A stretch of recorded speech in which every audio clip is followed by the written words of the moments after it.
Bismillahi rahman rahim. Ọpẹ́ ni fún Ọlọ́run, ìkẹ́ Ọlọ́run àtọ́lá rẹ̀ kó máa bá aṣíwájú ẹ̀dá Ànábì wa Muhammad, kó máa bá wa ará ilé Ànábì àtàwọn sàhábà lórí protest tó ń lọ lórí EndSARS tó ń lọ àbí tẹ́ tó ń sọ pé EndSWAT. Gbígbóná nǹkan jáde á pè ní guided protest àbí guided revolution. Kí ni kátà tí ẹ gbà lérò pẹ̀lú guided revolution àbí protest? Ìtọ́jú tá a sọ bẹ́ẹ̀ ni pé irú ìwọ́de àbí ìfẹ̀hónúhàn àbí ìjàjàgbara tó lè ṣàṣeyọrí náà la gbà lérò. Ìgbà tó bá ní ìjàjàgbara wo la lè ṣe tó lè ṣe àṣeyọrí, tábàbìrì àti ẹlẹ́rìí irú protest yìí ṣé ó lè ṣe àṣeyọrí àbí ó lè ṣe àṣeyọrí, kí la lè ṣe tí ó fi ṣe àṣeyọrí náà la gbà lérò. Ṣé ẹ rí ohun tí ń lọ lọ́wọ́lọ́wọ́ ní Nàìjíríà àbí kí n sọ pé ní ilẹ̀ Yorùbá South West kò lọ níbòmí o, ṣùgbọ́n lérí àwọn ètò tí ń lọ ó dàbí ẹni pé àǹkà fẹ́ máa wà pé àfaramọ́. Kò sí bẹ́ẹ̀ nìkan ṣe fẹ́ sọ pé káwọn èèyàn mọ́ fi ẹ̀hónú hàn. Ẹ wo ìgbà tá a ti gbòmìnira táwọn ọmọ Nàìjíríà ti ń retí tẹ́pẹ̀ ní bẹ́tà Nàìjíríà. Ẹ wà tá a ti gbòmìnira táwọn ọmọ Nàìjíríà ti ń expect pé ọrọ̀ tá a ní kọ́ lápánù gbèsè ayé wa. Ẹ wo ìgbà tí ìjọba kọ̀ọ̀kan ti ń dé, ìgbà ìjọba ológun, ìgbà ìjọba alágbádá, ìgbà PDP wà ńbẹ̀, ìgbà APC wà ńbẹ̀. Gbogbo ìgbà làwọn ọmọ Nàìjíríà wọ́n retí wípé báwo ni kó ṣe dáa. Báyá tí èyí bá lọ téyì dé yóò dáa, bẹ́ẹ̀ ológun ló ń bàjẹ́, bẹ́ẹ̀ alágbádá àti abẹ́tọ́ wà bàjẹ́ mọ́ báyìí. Ṣé rí ìwọ́de tó wá bí yìí ó wà natural. Àwọn kan bẹ́ẹ̀ náà wà láàfáà wọ́n ti ń ṣe fatiwa lé lórí ẹgbẹ́ gbẹ́nu yín síbì kan níta ìbá mọ̀ nípa ẹ̀, níta ìbá mọ̀ nípa rẹ̀ kẹ́ mọ̀ sọ. Àwọn kan ní gbogbo àwọn tí ń jáde o kèfèrí ni wọ́n, mùsùlùmí kankan gbọ́dọ̀ join wọn ní generally. Ìbínú àwọn èèyàn àti mùsùlùmí àti christian àtẹlẹbọ àti ẹni tí ó sì kankan, ìbínú gbogbo yẹn ní tí ń ṣẹlẹ̀ yìí.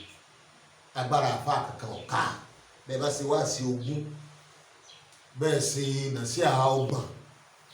bẹ́ẹ̀ káyà gbogbo Kùránì ọ̀ka. Àwọn èèyàn ní bínú. Àwa ní láti lo làákàyè wa láti sọ fún àwọn èèyàn pé bó ṣe yá rìnrìn kí wá tẹ̀sí pé káà bọ́ọ̀lù bẹ̀lẹ́ a máa sọ̀rọ̀ tí kò lè yé wọn, ọ̀rọ̀ yìí ò lè yé wọn. Ẹlẹ́fẹ́ kóòtù àyà Kùránì sí àyà Kùránì ló ní wọ́n lọ rèé bínú. Ẹ̀yin afáà lè wọ́n ẹ̀yin séwù wa, ẹ̀yin dọ̀kítọ́rù, ẹ̀yin asátìsà, ẹ̀yin amírù, ẹ̀yin lè sọ wá sí pé kí wọ́n lọ rèé bínú. In tí ó ṣẹlẹ̀ naturally ló fa ìbínú àwọn èèyàn ní tó ṣẹlẹ̀. Ní tó wá ṣẹlẹ̀ yìí bó ló ṣe wá ká fúnra wa nímọ̀ràn tí ó fi ní àṣeyọrí. Tó ní gbogbo ẹ̀ tí ń dàrú kọ́ bá wọ́n ṣe pé àbá tó ní ìyàn ó mú ọmọ ní jẹ tí wọ́n ní ọ̀run yá bọ̀ kì í sì mọ̀ra ẹnìkan o, tó bá dàrú ọjọ́ kan gbó wá ní o ọkàn ni ó dá sí àtẹni tí ó sì kéde tí ó dá sí nípa bẹ́ẹ̀. Arọ gbogbo ẹ̀yin tẹ́ ń ṣe ìwọ́de àtẹ̀yin tẹ́ ń wọ̀ọ̀chẹ̀ àtẹ̀yin tẹ́ ń support tẹ́ ẹ̀ débẹ̀, arọ yìí ẹ gbọ́rọ̀ tá a fẹ́ sọ. Níbẹ̀rẹ̀ ìwọ́de wa àwa ń pariwo pé àwọn tá a rí bí ìwọ́de àti bí ìwọ́de ṣe bẹ̀rẹ̀ yóò le fún ìwọ́de láti yọrí sí dáadáa. Àmọ́ tí ìwọ́de ìdálélórí ọ̀dà ebi SARS tí wọ́n ti dálẹ̀ láti 1980 òun ni ó hùwà tí ọ̀dà ní ìsìn ní 2020. Lájọ́ tí ọmọ Nàìjíríà ti gbọ́rò SARS tó ti rí SARS kò sọ pé ẹ̀hẹ́ndì SARS. Ṣùgbọ́n kí ni SARS wá ṣe tá a sọ pé àfẹ́ SARS? Ẹ kọ́ mọ̀ yìí pé n tí wọ́n ní SARS ṣe lọ́pọ̀lọpọ̀ aráàlú wọn ò mọ ti ọjẹ́. Àmọ́ bí àwọn ọmọ yahoo àwọn amúrọ̀bà àtàwọn tí wọn ọ̀sẹ̀ tí SARS lọ rí bá bí ìgbésẹ̀ tí wọ́n ń gbé lórí àwọn ọmọ yahoo tí wọ́n ń fi ìtọ̀ wọ́n fi ń fọ ẹ̀jẹ̀ lára sọ. Kí ni túmọ̀ rẹ̀? Òun náà ni ẹni yahoo ọ̀dà, rọ́bìrì ọ̀dà, ṣé bẹ́ẹ̀ náà sí approach ẹ̀ náà dá. ẹ tẹ́ ẹ mú pé ó ṣe nǹkan tí ọ̀dà tẹ́ ẹ lò fún kankan fún ẹ̀ka gba owó lọ́wọ́ rẹ̀ ẹni ọmọ lọ ẹ tí ọ̀sẹ̀ tẹ́ ẹ̀yìn ń ban ilé ayé ẹ tẹ́ ẹ fẹsẹ̀ rẹ̀ jẹ́ lílu àlùkò akátá láì tí ìwádìí ta lọ́dẹ́sẹ̀ tẹ́ ń tìyàn mọ́lé ó di dandan káwọn èèyàn bínú sáwọn èèyàn bẹ́ẹ̀ tá gbọ́dọ̀ wà wí àpèsẹ́ nígbà tí wọ́n ń bínú yìí tá a fẹ́ bínú sí SARS yìí yàtọ̀ sásìsì rẹ̀ lóòótọ́ ni amúrọ̀bà wà lóòótọ́ ni àwọn looters wà lóòótọ́ ni yahoo wà lóòótọ́ ni àwọn kidnappers wà lóòótọ́ sì ni generally SARS ń gbógun tì wọ́n àmọ́ SARS náà wà níwà àti ẹ̀tí ọ̀dà ní ìsìn àwa ń pariwo yìí pé SARS ọ̀dà dúró ṣé kò yẹ ká farabalẹ̀ ká tó ronú pé bóò ni àwọn ètí ń ṣe tó dáa náà àtàwọn ọ̀tá tá a jọ ní ọ̀tá ìlú ní amrọ̀bà ọ̀tá ìlú ní kidnapper ọ̀tá ìlú ní yahoo ọ̀tá ìlú ní ṣé tá a bá lé SARS lọ tán bóòlù àti fẹ́ẹ́ ṣe pẹ̀lú àwọn èyí ò náà àkọ́kọ́ point tí mo fẹ́ ká wòye sí láwa tá a mú protest lọ́wọ́ nù pé ká bóyá fi kún protest wa pé tẹ́ ẹ bá ti bá ní gbé mi kalẹ̀ wọn gbọ́dọ̀ fi amrọ̀bà lẹ́ o wọn gbọ́dọ̀ fi àwọn kidnapper lẹ́ o wọn gbọ́dọ̀ fi yahoo lẹ́ o títí sí gbogbo gómìnà yóò kẹ́ kọ́kọ́ kíyèsí. Number 2 tàbí ká kíyèsí ni wípé ìgbà tí protest yìí tó wá jáde àwa ọ̀pọ̀lọpọ̀ wà pẹ́pẹ́ wò ó pé a ti ń retí ìwé yìí ti pẹ́ kára bínú kí ìjọba lè máa ti ń ṣẹlẹ̀ ṣùgbọ́n gbàtà lọ nàgàwó protest àwọn tá a ní tí ń lè dẹ̀ tí ń sọ̀rọ̀ ara àwọn tá à ń bẹ lọ́pọ̀ ọlọ́mọ fún àdúró ọmọ yìí àwọn rèé àtàwọn èèyàn kátó yìí pé ó ní ibòmíì tí wọ́n tíjọba ti ṣẹ̀ wọ́n àwọn èèyàn tó pé wọn ò wá nítorí interest àwa masses nítorí interest àwa aráàlú arí wọn àtúnṣe àmì ìjẹ́ tó ń dáná oúnjẹ a sì rí àwọn tó fún ọ̀rọ̀ òṣèlú wọn bá wá nítorí pé kìí ṣe ẹgbẹ́ òṣèlú wọn lọ́wọ́ lórí ìjọba lérí àti ẹtí ṣe protest yẹn lọ́jọ́ wọn kó àwọn èèyàn tí wọn náà wá àbòsí àgbọ̀dọ̀ ṣe àwòye pé irú ìwọ́de ó ní èdè kéèyàn ṣe sùúrù ó ní èdè kéèyàn máa pariwo a guided revolution àwọn wí àwọn èèyàn fẹ́ gbọ́ torí inú tí yóò kálukú àwọn ẹ̀rọ ẹ̀rọ bí àwa náà ṣùgbọ́n ẹni tó bá mọ ibi tọ́rọ̀ ó wò sí wọn ọ̀tọ̀ ọlọ́rọ̀ ni ibi tọ́rọ̀ ó wò sí làwa ń sọ kìí ṣe pé a ní àwọn èèyàn ṣe bínú ẹni pé lọ́rọ̀ yìí ó wò sí ẹyẹ wa ten protest lónìí question ni pé tẹ́ ẹ bá ní SARS lọ tán ta ní ọmọ bá yín mójútó amrọ̀bà ǹjẹ́lẹ̀ àwọn tẹ́ ẹ sọ fún pé kí wọ́n head SARS ṣe é sọ fún pé kí wọ́n fún yín ní solution míì tó wà powerful ju kí ni lọ SARS lọ tí ó lè máa lé àwọn amrọ̀bà àwọn kidnappers tí ó lè máa lé ẹ káàkiri ìwé bàbá ṣe ń sọ abala pé àfẹ́ SARS mọ́ làgbọ́dọ̀ máa sọ abala ipá abáfẹ́ náà tí ọ̀ràn tí ó ṣẹlẹ̀ lẹ́yìn ìgbà tí SARS bá lọ tán tí ó tó fi á ní di ìgbà tó sọ pé SARS must kí ni o back nísìn Ondo nísìn ó ti di nǹkan mi Ondo state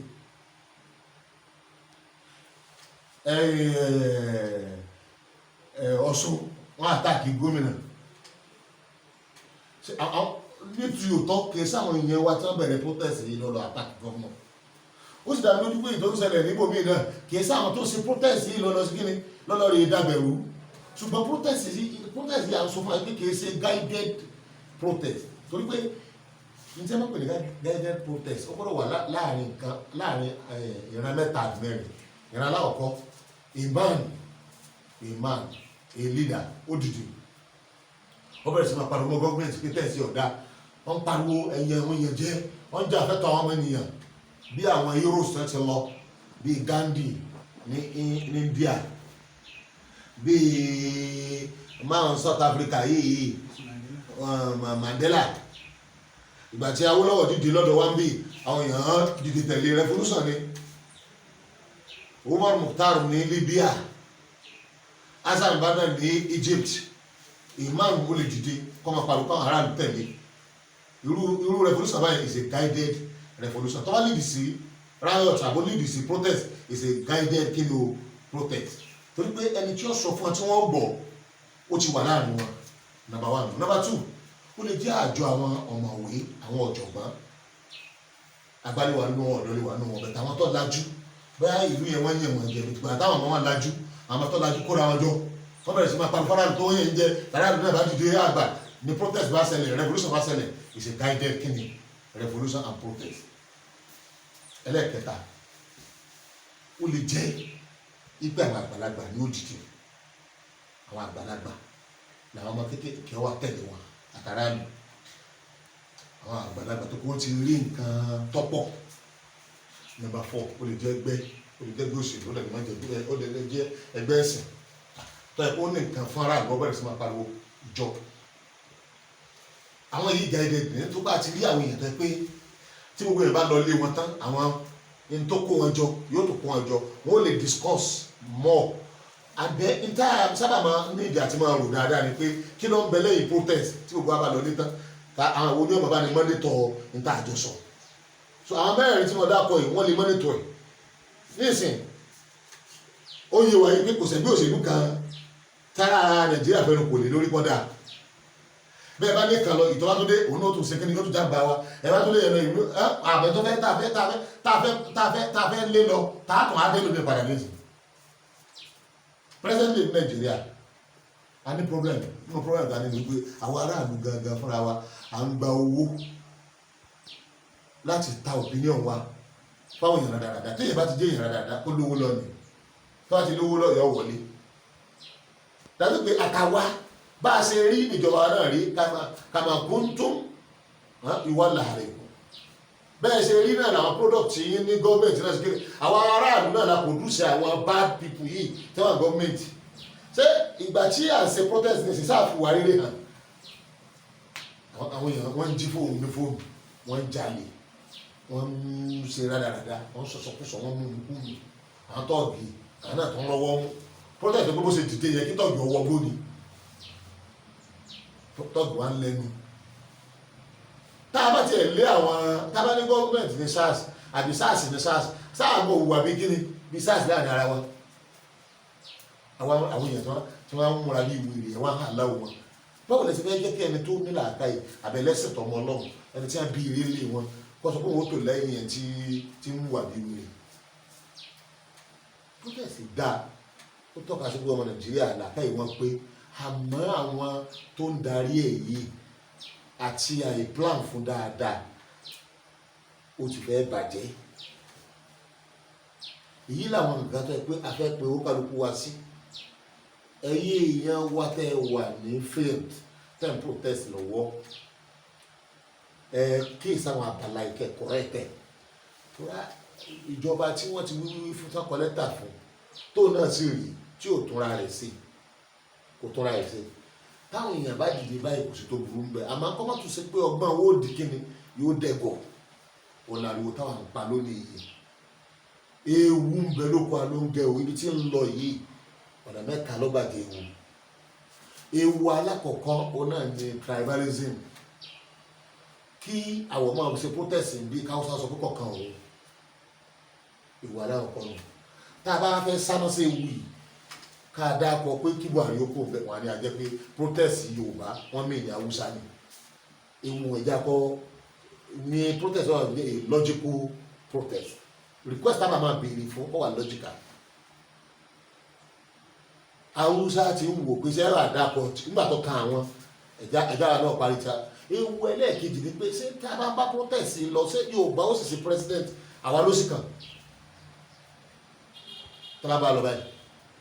ewu ẹlẹ́ẹ̀kẹta òun náà ni pé sí protest yìí só sì ní agbára àti dáàbò bo ara rẹ̀ níbi àwọn hijackers àwọn tó fẹ́ hijackẹ̀ bí àwọn tọ́ọ̀gì bí àwọn olóṣèlú bí àwọn olówó olè tọ́jà pé nítorí pé wọn ọ̀dẹ̀ wọn rówó jí máa lọ́jọ́ wọn máa bínú bí àwọn looters bí àwọn yahoo boys báwo ni o sì ní hijackẹ̀ àwọn ewu yìí bákan náà àwọn míì wà nú ẹlẹ́sìn tíjọba sìn pé ẹlẹ́sìn ni wọ́n ń fẹ́ dáàpọ̀ ẹtí kankan táwọn náà fẹ́ lo opportunity kìíní yìí láti gbẹ̀san bó láti ní gbẹ̀wò so àwọn nǹkan yìí làwọn kan tá a fẹ́ pò àṣàkíyèsí ẹ̀rẹ̀jà rò dáadáa torí ká ṣe ká ṣàṣeyọrí ló pé kì í ṣe ká ṣe ká ṣubú àkọ́ wá nídìí sí nǹkan mẹ́ta bara wò ní ká wàhálà ìta wí wàhálà ń bọ̀ ó jù báyìí lọ o wàhálà ń bọ̀ o ẹ lọ ronú sí gbogbo ibi tí wọ́n ti máa ṣe protest ẹ̀mí máa ń sùn ní o tí wọn ò bá ti control rẹ̀ tí wọn bá ti jẹ́ kanu mẹ́rẹ̀ẹ̀rin tí mo dákọ̀ yẹn any revolution tí wọn bá ti ní leader a leader or collect people tó yẹ pé wọ́n jẹ́ elite scholars wọ́n lajú bóyá nìsín ìlú yẹn wọ́n máa tẹ̀ràn mọ́rẹ̀ àgbà táwọn ọmọ wa kàwé àbí wọ́n kéwú wọ́n bá lajú pé wọ́n yàn àwọn èèyàn wọn jẹ làwọn ọmọ tó lajú yẹn bá bẹ̀rẹ̀ sí pa àwọn aráàlú wọn bàbá wọn ẹja gba ẹ̀tọ́ wa rè ó ti wà gẹ́gẹ́ dẹ́gbẹ́ láti mọ àwọn tí ń ṣe kéré tó wà behind the revolution yìí ní ìsìn ta ló wà behind the revolution tá à ń ṣe lọ́wọ́ yìí protest tá à ń ṣe lọ ta ló wà behind it ó dẹ̀ lè àwọn tí wọ́n bá ti lè jẹ́ pé àwọn èèyàn kan kóra wọn jáde ágò lè fàgbà fúnra wọn wọn ò mẹ́ni tẹ́lẹ̀ tọ́ka ságbà sí ìtumọ̀ ẹ̀ ní wípé tẹ́ bá fèsì ẹ̀ tọ́ àwọn organized wọn ò disorganize yìí anytime wọ́n lè hijack protest yìí anytime wọ́n lè plant yẹn mí sáà nìyí tẹ́ ẹ̀ ní mọ́ rárá àfẹ́sùfù ẹ̀mí o ní tó ṣẹlẹ̀ Libya wọ́n ṣe protest báyìí náà ní o wọ́n sì succeed wọ́n lé Gaddafi lọ bẹ̀tẹ̀ lẹ́yìn wọn mọ ibi ẹfẹ́ dúró sí ayé wọn mọ ta ló fẹ́ rúùlù wọn dé sí ilẹ̀ jẹ́ wọ́n tẹ̀jẹ̀ lẹ́ o ìlú Egypt wọ́n ṣe protest wọ́n náà wọ́n fẹ́ jọba ológun kàkí oní agbádámọ́ wọ́n succeed wọ́n lé oṣù Mubarak lọ bẹ̀tẹ̀ ṣé wọ́n ti bóòlù ṣe rí ìlú Syria wọ́n fẹ́ lé ìjọba kúrò lára ìlú ṣe protest ṣùgbọ́n bá wọn ò tí wọn ò rò dáadáa protest àwọn kan tó ṣe gẹ́gẹ́ wọ́n lò àwọn ìtẹ̀hásíwò àwọn opportunist tẹ́ pé àwọn fẹ́ wọ́n sáré lọ dúró lé ọ̀dọ̀ àwọn abala kan kánìbà rí nǹkan tí wọ́n wá Russia dúró lẹ́gbẹ̀ẹ́ Bashar al-Assad ó dúró tì Amẹ́ríkà ó dúró tì àwọn opposition wọ́n á pín ìlú sí méjì òkú wa ń sùn àìsẹ̀ kúrò níbi ọ̀rọ̀ COVID ni o tá a wọlé fún àìmọye oṣù ṣé a tún wọlé fún ti èyí náà bí wọ́n ní káwọn ọmọ wọ́n wọlé sí school tí ráyẹ̀ tó bá ń lọ báyìí sí wọ́n lè wọlé sí school àròjàta nítorí COVID-19 ṣé tí èyí náà bá tó tẹ̀síwájú ṣé àtúní rí àdánwò COVID mi ìgbà wọn nǹkan ẹ̀ pátápátá ládéjà àti ronú sí àdáwà pé ìjọba wa ètò ṣẹlẹ̀ yìí ẹ̀lẹ́ dálẹ̀ wò ẹ̀yin náà sì lè tún sí kíákíá ìmọ̀jẹ̀ pọ̀pọ̀ tó bá pẹ́jù báyìí lọ by next week agbára tí inú ò ní ká mọ́ ibi sọ́jà lẹ̀ ń lò l'Àbújá ẹ̀ tó fẹ́ lu sọ́jà lẹ́kọ̀ọ́ náà ẹ̀ fẹ́ lò l'Óṣogbo ẹ̀ fẹ́ lò l'Ìbàdàn gbogbo ìjọba máa gbóná tẹ́ ẹ bá ń ṣe ìyún ara wọn tí ọmọ olùsí pé kílódé tí wọ́n dà lẹ́ Yorùbá láàmú tí wọn ò lo sọ́jà nílẹ̀ Haúsá yọba ní tribalism yọba ní tribal war tribal crisis dẹ̀ rí ìmọ̀ lọ́ǹgì ọlọ́ọ̀lọ́mọ máa ń pẹ́ ẹni ó bẹ̀rẹ̀ ìjà kan ní ọmọ pé o wọ́n lè ti pa àwọn dànù wọ́n ti pa àwọn fámìlì ẹ̀ dànù ẹ dákun àfẹ́sọ́fọ́ ẹ̀mí o wàhálà Biafra àfẹ́ àwọn tó lè lo táìmù tó lè lo protest fún nǹkan burúkú pọ̀ o tó yẹ pé wọ́n ti ní ìjọba nú tẹ́lẹ̀tẹ́lẹ̀ ọ̀tọ̀ sí ní èrò rere táwọn èèyàn wa yìí tí wọ́n gbà lérò ẹ má fi àjẹ́ àwọn ni wọ́n gbà lérò kì í ṣe torí yahoo kì í ṣe torí àwọn rọ́bìrì kì í ṣe torí pátì kankan làwọn èèyàn fi bẹ̀rẹ̀ protest wọn bẹ̀tí ń sìn wá lọ́wọ́ àwọn tó ń ya ìjà àkẹ́ báyìí bó la fẹ́ bọ́ mbẹ́ ìlú yìí ẹ̀mọ́jà àbàjẹ́ ọrọ̀ ajé ń bẹ ń bì àlàáfíà sì ń bẹ ń bì bó la ṣe tún ṣe ìjọba wa ọ̀dọ̀wọ̀ yín kíákíá ilé tí ò ní pẹ́ ní táwọn èèyàn béèrè fún ẹ̀bá ní ṣe fún ọ ọlọ́run wà pẹ̀lú wa o subhana rabbika rabbil izzati amma yasifun wa salamun ala al-mursalin alhamdulillahi àmì òru ìjọba àwọn mùsùlùmí.